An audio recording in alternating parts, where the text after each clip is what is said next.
gumanon yung motor, no? Ito yung aso. Yan. Gumanon yung motor. Tapos pag tama dito, gumanon ang manibela, nag-twist yung manibela, natapon ako banda doon. So ang nangyari, so ako ito, nandyan ako, gumanon ako. Tapos ang ito naman yung motor, puntang ganon, gumanon, nagganyan, nagkot-ikot, ikot, bigla lang gumanon, no? Tumayo. Tapos mga siguro mga 2 to 3 seconds, pa, gumanon. So ang nangyari sa amin, mga ganyan ang distansya. Ito sa gitna ng kalsada, ako nasa, ito yung second lane, ito second lane dyan, nandyan yung motorsiklo. Ako nasa gitna pa rin ng kalsada, no? Dito may gutter na dyan or kanal.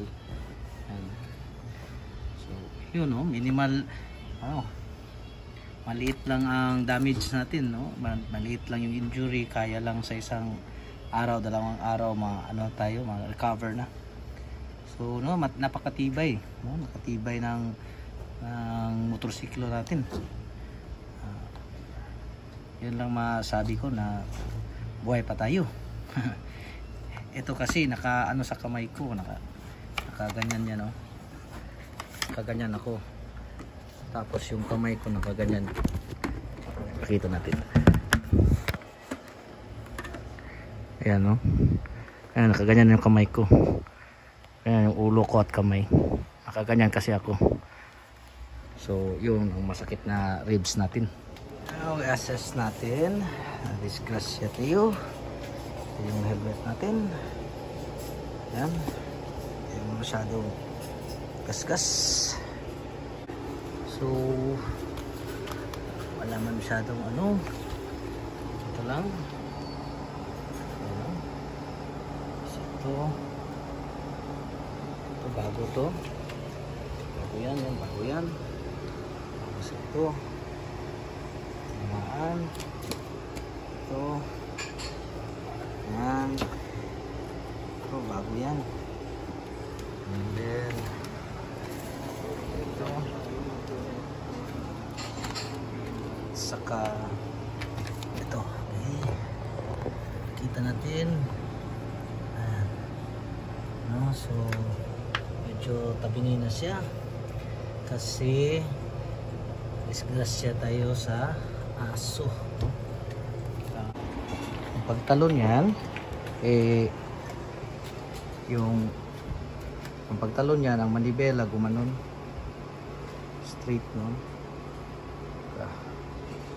And then gumanon. Yung pagdaan ng aso dyan, speed, parang nandito yung speed 70 to 80 or 60, somewhere dyan. Pag talon ng aso, gumanon yung manibela, tumabingi.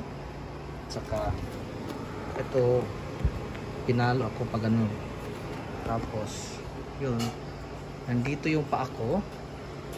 Yan, papunta dito sa side mirror. Pak, tumilapon ako mga 10 feet.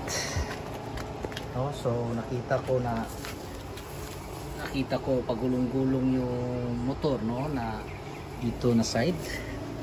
Yan, nakatukod yan. Tapos humabol sa akin, no, papunta doon. So nakita ko na nag-ikot-ikot yung motor ko, pakatamaan ako. Tapos yun, tumayo pa siya. Nakita ko na ganito yung motor, ganyan, tumayo siya. Nakita ko tumayo. Tapos natumba ulit siya pag ganito na side. Pak! So nag-ikot-ikot siya na parang ganyan. Dito na, ganyan motor, ganyan. Gumanon ang motor. Tapos gumanon. Tapos nag-ikot-ikot. No? Tapos andun ako. Pag ganon ng motor, ikot, tumayo siya. Tapos bagsak, no? Bumagsak siya ulit. Yun, swerte, no?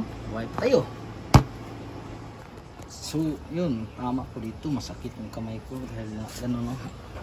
Gano'n. Tapos yung sa kabila naman, yun din, gumanon. Naganon ko sa asfalto.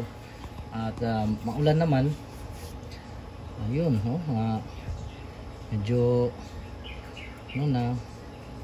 Tapos sa may ribs at saka dito sa paa. Dito. Natamaan sa natama sa tawag dyan.